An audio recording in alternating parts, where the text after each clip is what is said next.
You use a couple of great metaphors, I think actually in both sources of power and streetlights and shadows, comparing puzzles and mysteries and directions and maps. Can you talk us through those metaphors? Okay, let's start with the puzzles versus the mysteries.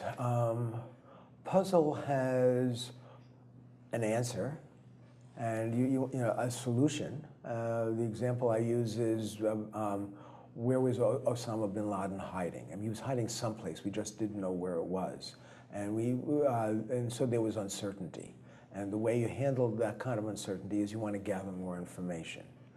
Whereas a mystery doesn't have a clear answer that we expect to get in our lifetime or maybe ever. Like, what's going to be the outcome of the invasion of Iraq? Or what's going to happen? Was Obamacare a good idea or a bad idea? People will be arguing that for 10 years, 20 years, for a long time. And there's no easy way to expect that they're going to come to an answer. That's going to be continually debated.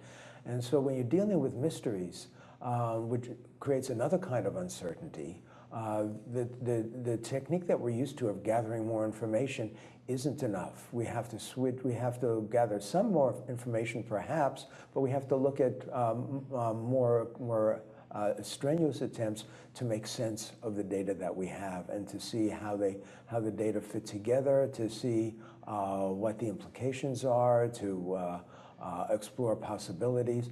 And so people, when they talk about reducing uncertainty, usually just have one game plan, which is gathering more information. And I see lots of organizations just devote enormous amounts of resources into gathering information, and then they don't know what to do with the information that they've gathered. And often the answers will be in information that they had before that they never really paid attention to. Mm-hmm. But it's easy to gather information. Everybody knows how to do that. Mm-hmm. It's harder to know how to make sense of events and how to form a coherent story based on what the information you have. So people try to soft pedal that part, and that's the critical part when you're dealing with mysteries. Mm-hmm. The other metaphor is about maps versus directions. And you know, if somebody says, here's how to get to my house, and it's going to be nighttime and the streets aren't going to be well illuminated, and it's someplace out in the country, and they'll say, make the right here, you know, make a left-hand turn at this barn, and you won't be able to see the barn, but you're trying to follow the various steps, and if you miss one, you're really stuck. Mm-hmm. And you just have the set of directions, and where am I now? And it also hits us when we work with a GPS system, where it's telling us exactly what to do step by step. And if it misleads us, we could be horribly wrong. And I've had that experience, and I gather you've had that experience.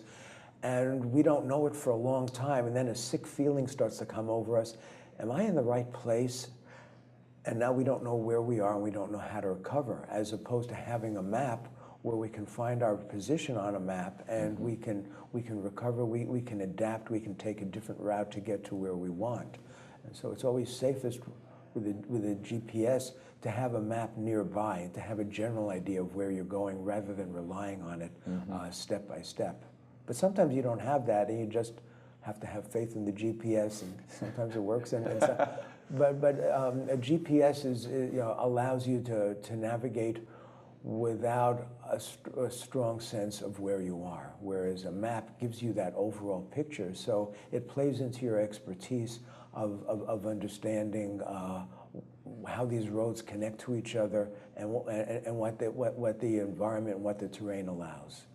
And we're just, when I work with executives, maps, whatever it be, any type of map, it's always more appreciative, it's always more welcoming than a bunch of words or some analysis, as I would imagine directions, for example. Right. The vision just works so much faster. We can interpret so much more information faster. You can interpret information faster, and you can adapt more quickly. Mm-hmm, mm-hmm, yes.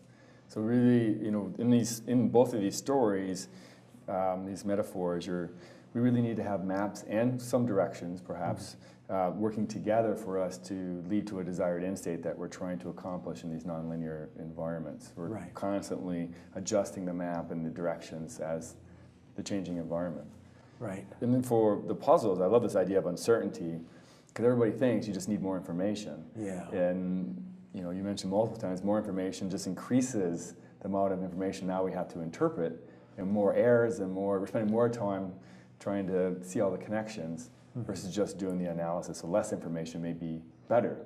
There are several studies that show that people sometimes do better when they have less information, because they feel if you give them more information, they feel they've got to use it all, and some of it may be of low value, of low relevance, and they're struggling to use all the information, whereas other people with less information say, okay, how can I use what I have in order to make the best interpretation? That's great.